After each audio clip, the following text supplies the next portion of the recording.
Olá pessoal, sejam bem-vindos, sejam bem-vindas ao canal da Bazooka Assessoria Esportiva. Eu sou o Robson, um dos fundadores da Bazooka Assessoria, junto com a minha esposa, Ana Paula Benatti Reis. Ana Paula, que é formada em Psicologia e Educação Física.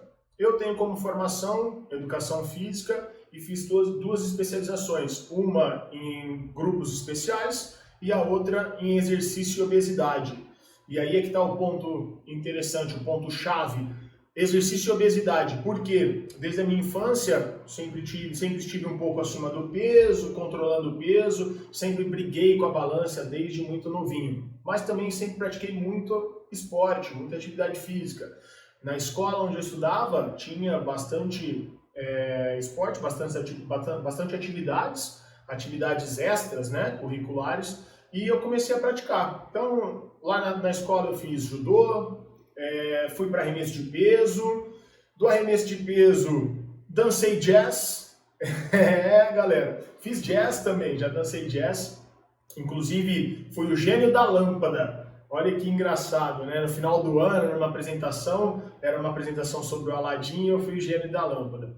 Dali eu comecei no handball, fiz futsal, futebol, basquete, mas o handball estava sempre ali, ó, piscando a luzinha, era algo que eu gostava bastante. Quando eu terminei a oitava série, tinha que ir para o ensino médio, a escola que eu estudava não tinha ensino médio, e aí nós fomos, por convite do professor, até a oitava série, o professor que estava comigo ali, ele fez o convite para que fôssemos para uma outra escola que ele ia montar um time de handball lá.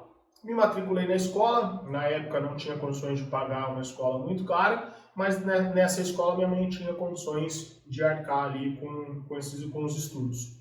E aí estava matriculado, tudo certo, vamos começar o ano que vem. Quando chegou no finalzinho do ano já, recebemos a notícia, na verdade em janeiro, recebemos a notícia de que a escola tinha fechado porque não conseguiu a quantidade de alunos específica para continuar funcionando. E aí eles abriram vaga para outras duas escolas. Nessa época eu tomei a decisão de ir para o COC, porque o COC tinha um time de handball e eu queria jogar handball, queria desenvolver o handball. Minha mãe me avisou que só conseguiria pagar o primeiro ano, porque ia ser o mesmo valor da escola que eu estava matriculado antes. Depois desse primeiro ano, ela não tinha mais condições de pagar a escola. Realmente era muito caro e nós não tínhamos essa condição. E aí eu disse para ela, mãe, vamos fazer o seguinte, eu entro e vou conseguir uma bolsa para continuar estudando lá os próximos anos. Minha mãe falou, então vai. E assim eu fui. A condição nossa era tão baixa que eu entrei para estudar o colegial e aí treinava no período da noite. Eram 2 vezes na semana, eu tinha treino à noite. Para ir para os treinos, minha mãe conversou comigo e falou assim, Robson, eu tenho o passe, o dinheiro para comprar o passe de ônibus para você ir estudar. Mas para você treinar, se eu gastasse o passe para ir treinar, eu não conseguia gastar o passe para estudar. Não tinha passe para o mês inteiro. E aí então eu comecei a organizar o seguinte, eu ia para o treino a pé, 2,5 km mais ou menos, para treinar e depois retornava do treino a pé também. Então assim eu conseguia treinar e estudar. Então a condição era essa, tá? Treinei ao longo do ano, quando eu comecei lá nos treinos, o professor virou para mim e falou assim, pô, eu já tenho um time formado, você ainda precisa desenvolver muita coisa, treina com o feminino. E aí me mandou treinar com o feminino, com o time feminino, que era na quadra ao lado. Poderia ficar meio desmotivado, né? Pô, eu vou treinar com o feminino, entrei aqui para treinar no time e tal. Mas não, eu falei assim, tá, é a oportunidade que estão me dando, é a oportunidade que eu vou abraçar. E aí fui lá, comecei a treinar com o feminino, foram 3 meses treinando no feminino, e aí de repente eu jogava no gol, tá? Comecei a fechar o gol. Os meninos não conseguiam mais fazer gol. A técnica do feminino chegou pro técnico do masculino e falou assim, ó, traz o Robson de volta para cá, porque não vai ter jeito não. Lá o pessoal não consegue mais, os meninos não conseguem mais fazer gol. E aí voltei para o time masculino de handball, continuei treinando ali. Naquele ano, eu sou 1985, eu sou 85, jogava com o pessoal de 82 e arrebentando, jogando muito como titular e tudo mais. Passou o primeiro ano, chegou no final do ano, saiu a bolsa para continuar estudando lá. Então consegui os outros 2 anos também estudando ali e como atleta de destaque dentro do COC durante os 2 anos consecutivos. Tá? Quando eu terminei o ensino médio, eu estava naquela ideia, o que eu vou fazer de faculdade? Pô, não tinha como pensar em outra coisa. O handball era a minha vida. Eu vivia para jogar handball, estudava também, mas a ideia era jogar handball e me tornar um jogador, e por isso decidi fazer educação física. Inclusive lá no COC na época foi até aberta a oportunidade, se eu quisesse fazer algum curso dentro da faculdade SCOC também, mas a faculdade SCOC não tinha educação física e eu queria fazer educação física, porque eu ia me tornar um jogador de handball profissional e quando eu terminasse o handball eu ia fazer educação física, eu ia trabalhar como técnico e tudo mais, e já tinha formação em educação física. E aí por isso fui para a área da educação física. Comecei a faculdade de Educação Física, nessa época fui contratado por Sertãozinho, que é uma cidade próxima aqui de Ribeirão Preto, joguei durante 1 ano lá, e aí o time de Ribeirão Preto já vinha entrando em contato comigo, depois daquele 1 ano em Sertãozinho, acertei com Ribeirão Preto e passei a jogar por Ribeirão Preto. Joguei aí mais 5 anos em Ribeirão Preto, ao total, tá? Então foram os anos do ensino médio, mais a saída quando eu comecei a faculdade, mais jogando por Ribeirão Preto aí, foram 10 anos de handball. Porém, no finalzinho já, eu estava no meio da faculdade, eu tive uma lesão muito séria no ombro, comecei a perder o movimento do ombro, tá? E não tinha como. Eu falei, o fisioterapeuta disse para mim, tem 2 opções, ou você para de jogar handball, ou então você perde o movimento do ombro. Qual a situação? Das 2 formas eu ia parar, porque se eu perco o movimento eu não jogo mais. Então a opção única para mim era parar de jogar handball. E aí foi o que eu fiz, decidi parar de jogar handball e isso foi difícil. Foi um impacto muito grande para mim. Até a faculdade, eu dei uma desanimada com a faculdade exatamente por isso. Porque não fazia mais sentido eu fazer educação física, me formar como profissional de educação física, mas eu não jogava mais handball, minha carreira de atleta como handball tinha acabou naquele momento ali. Eu desanimei um pouco da faculdade, fui fazer outras coisas, trabalhei com recreação durante 10 anos também, voltei para a faculdade, então minha faculdade foi extremamente longa, tá? Foram 15 anos aí até eu me formar realmente e pegar o meu diploma. Nesse meio tempo, quando eu parei com o handball, eu comia muito, fazia outras coisas, esporte era menos, porque eu não tinha motivação para fazer outros esportes, tá? Dentro disso, comecei a nadar, para ver se melhorava um pouco o ombro, para tratar um pouco, então fiz fisioterapia, aí comecei a nadar devagar, para ir melhorando, ganhando mobilidade no ombro novamente, comecei a nadar algumas provas, sempre travessias, provas mais longas. Aí despertou o interesse, me formei em salvamento aquático. Sou salva-vidas também, formado. Atuei um tempo como salva-vidas, tá? Só que eu fui ganhando muito peso. Fui ganhando peso, fui abandonando também, a natação era só de vez em quando. E aí chegou um momento que eu estava em casa, passando mal. Comecei a sentir uma palpitação, algo estranho. E minha mãe é enfermeira. Liguei para minha mãe no hospital, minha mãe estava trabalhando, liguei para ela e falei assim, mãe, eu não sei, meu coração parece que tá batendo e de repente para de bater e volta a bater. Era muito doido isso. Minha mãe falou assim, como para de bater? Se o coração parar, você morre. Eu falei, mãe, é o que está acontecendo. Meu coração, eu sinto que ele vai pulsando, de repente ele para e volta rapidinho. É uma pausa curta, mas ele para e volta. E quando ele dá essa paradinha, eu sinto, parece uma sensação ruim no peito. Aí ela falou assim, ó, vem pro hospital. Eu fui pro hospital. Naquela noite eu dei entrada no hospital, minha pressão estava 22/13, extremamente alta, os médicos não conseguiam nem explicar como é que eu estava em pé, e eu fui de moto, né? Eles não explicavam nem como que eu cheguei até lá. E aí eu descobri uma hipertensão severa, e ó detalhe, eu era assintomático. Então isso é pior ainda, porque a qualquer momento minha pressão pode estar alta, eu não estou sentindo nada, e isso poderia levar a problemas piores. Então começaram a fazer uma investigação depois que constataram essa hipertensão, para descobrir qual que era o motivo dessa hipertensão, né? Não descobriram nada a não ser o fator genético. Toda a minha família tem problemas cardíacos E tem vários primos que na época da minha idade, 25, 26 anos, já tinham hipertensão. E aí então eu descobri essa hipertensão, estava obeso e hipertenso. Quando eu estava no hospital, um amigo meu me ligou. Ele me ligou e falou assim, ô, tô sabendo que você está no hospital. Eu falei, aconteceu isso, isso, isso. Ele falou para mim e falou assim, cara, e aí? Você vai morrer ou você vai fazer alguma coisa? Nessa hora eu falei, morrer? Morrer não é opção, não é o que eu quero. O que eu vou fazer? Eu falei, cara, vou começar a fazer alguma coisa. Vamos começar. Esse amigo meu, ele já jogava handball comigo e ele fazia triatlon também. E aí eu falei assim, ele falou pra mim, cara, compra uma bike, vamos começar a pedalar.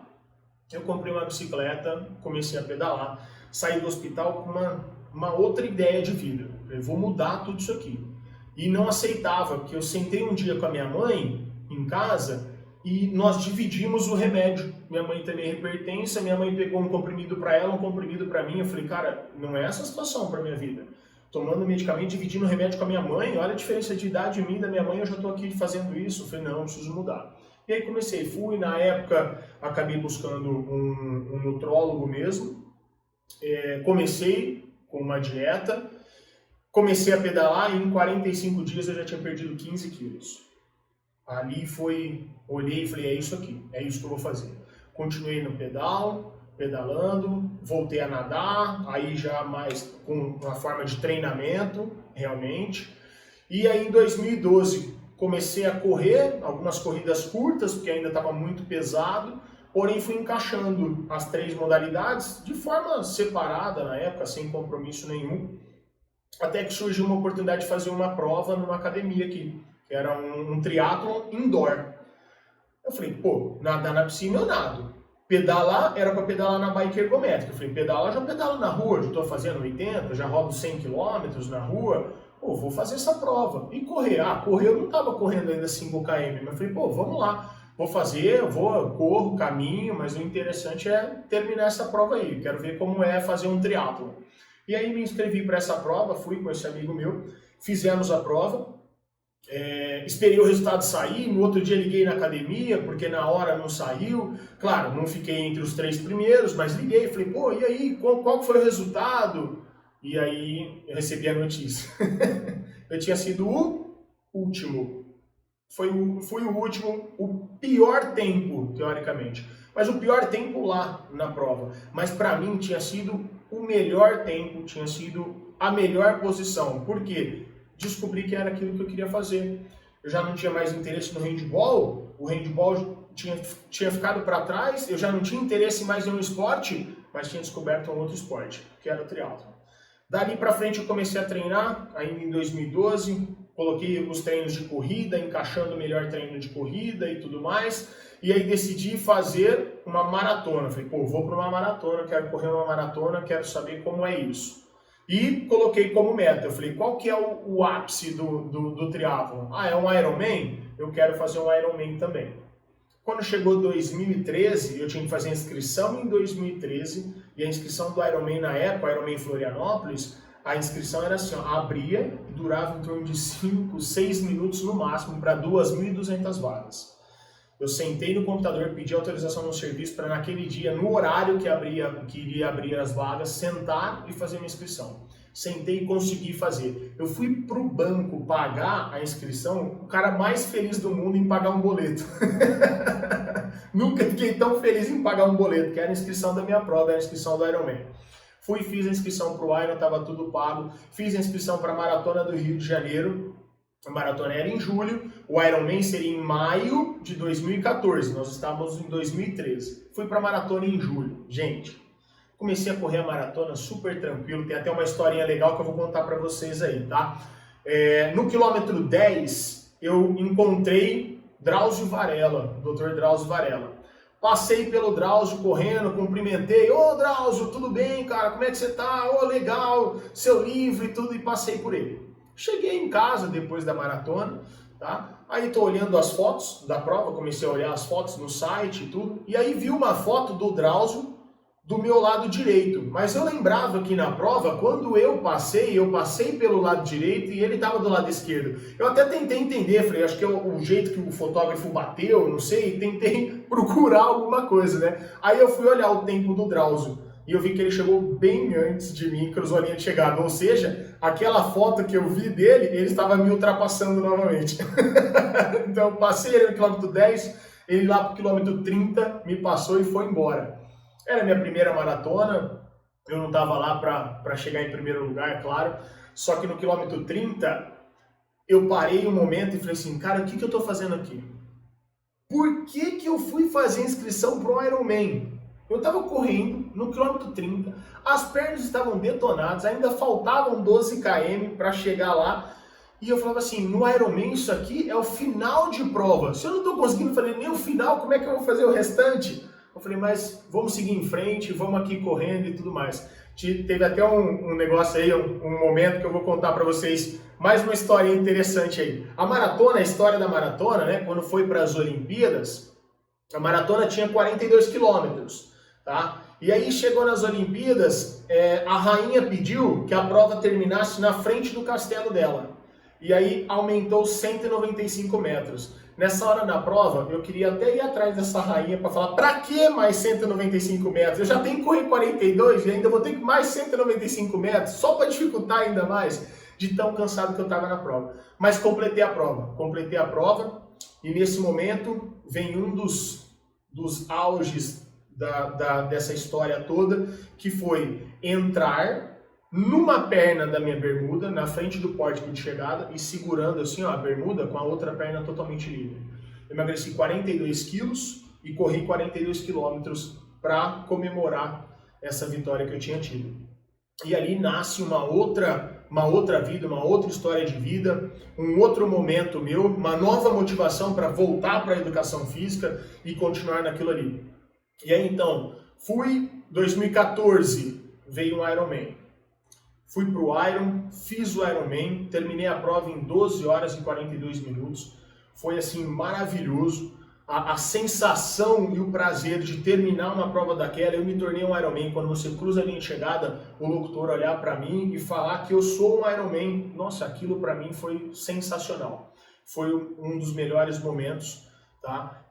Motivação total, motivação a 1000, e eu queria levar aquilo para outras pessoas também. Queria distribuir aquela motivação e fazer outras pessoas sentirem aquela motivação também. Aí eu voltei para a faculdade, para poder terminar a faculdade, ter o meu diploma em mãos e começar a trabalhar com isso realmente. E aí eu comecei a trabalhar na parte de corrida, na parte de treinamento, visando exercícios, esportes aí de longa duração, principalmente na parte de resistência, tá? Eu comecei a trabalhar nessa parte, foi quando eu comecei a trabalhar com corrida, trabalhei em algumas assessorias aqui em Ribeirão Preto, e aí depois fui para uma academia, uma instituição, onde eu trabalhei já ali dentro mesmo daquela instituição, trabalhava com corrida, na parte de musculação, mas faltava algo mais. Eu precisava de entregar aquilo ali para mais pessoas, levar aquilo para mais pessoas. E aí em 2016 eu conheci a minha esposa, minha atual esposa, que é a Ana Paula. Ela era fisiculturista, tá?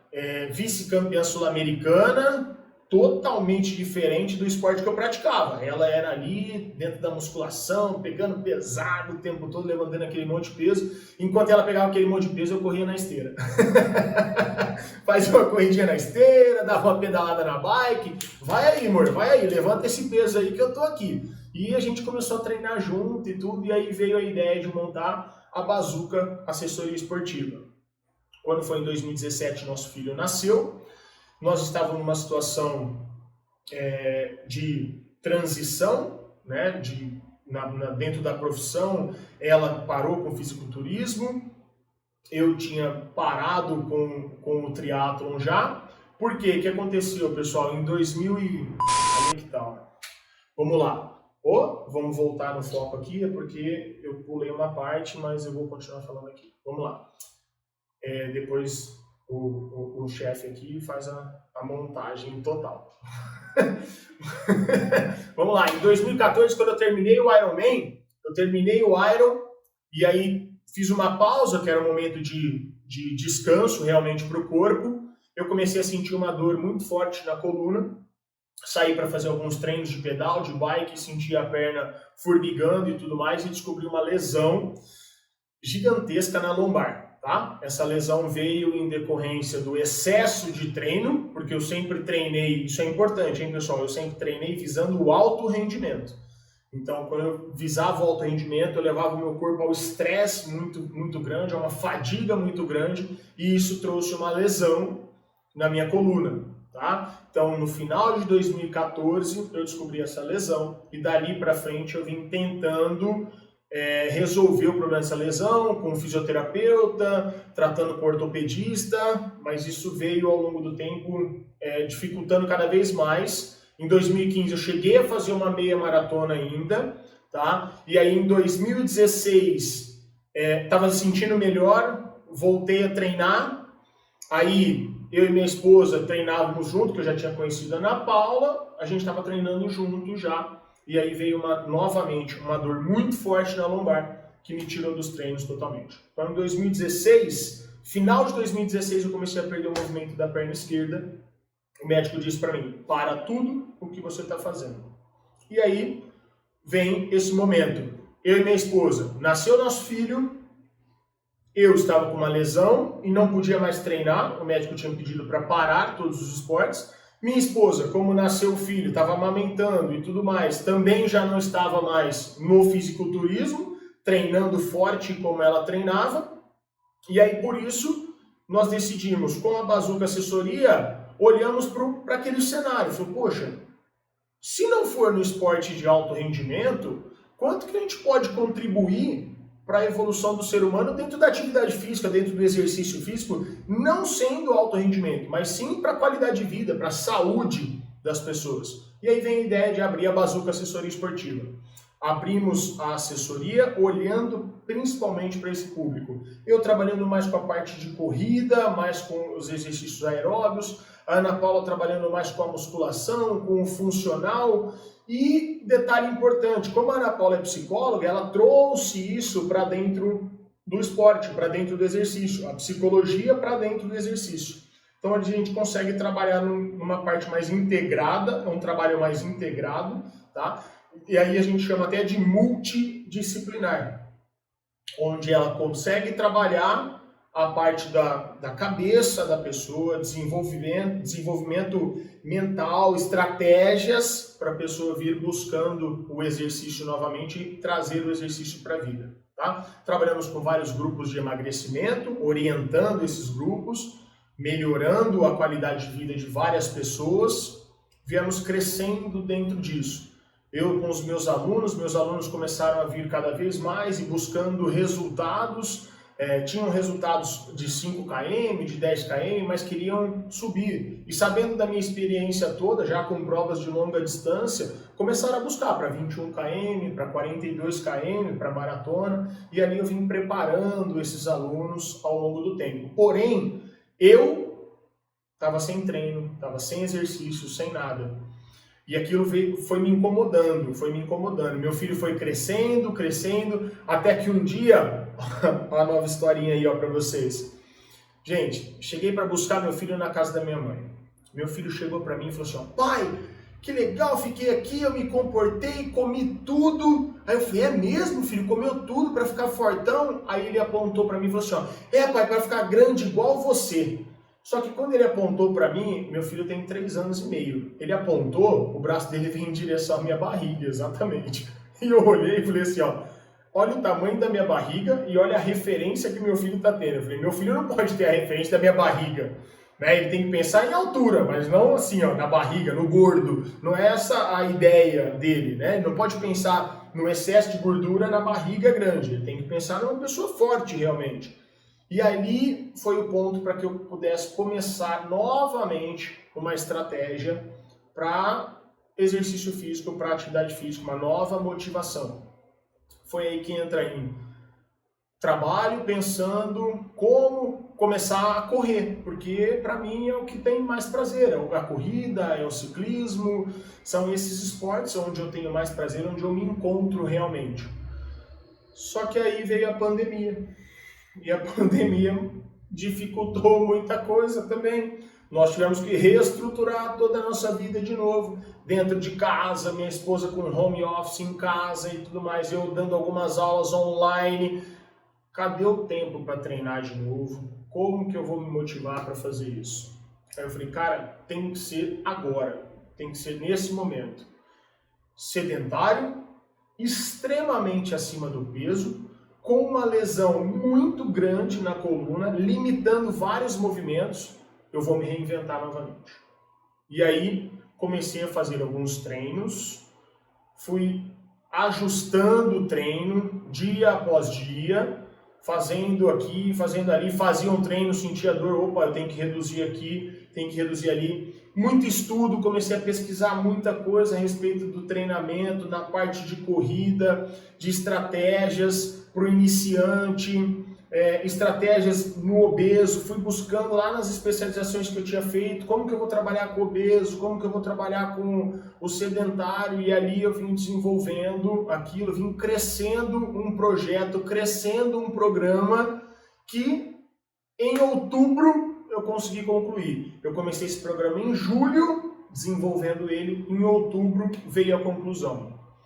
Olha só que legal, foram 12 semanas comigo, testei tudo em mim, foi tudo muito bem testado, muito bem encaixado.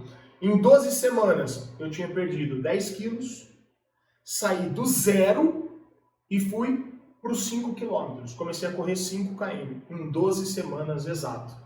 E aí desenvolvi esse programa de 12 semanas ou menos para correr 5 quilômetros.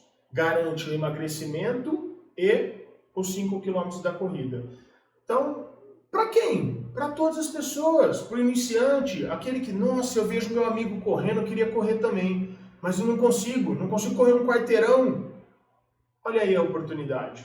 É a grande oportunidade de, em 12 semanas ou menos, emagrecer e chegar aos 5 quilômetros. Você também pode. Eu consegui, eu me reinventei mais uma vez e consegui. E tenho certeza que você também consegue. A chuva cai, leva todo o mal embora. Agradeço, engrandeço, o milagre é o agora.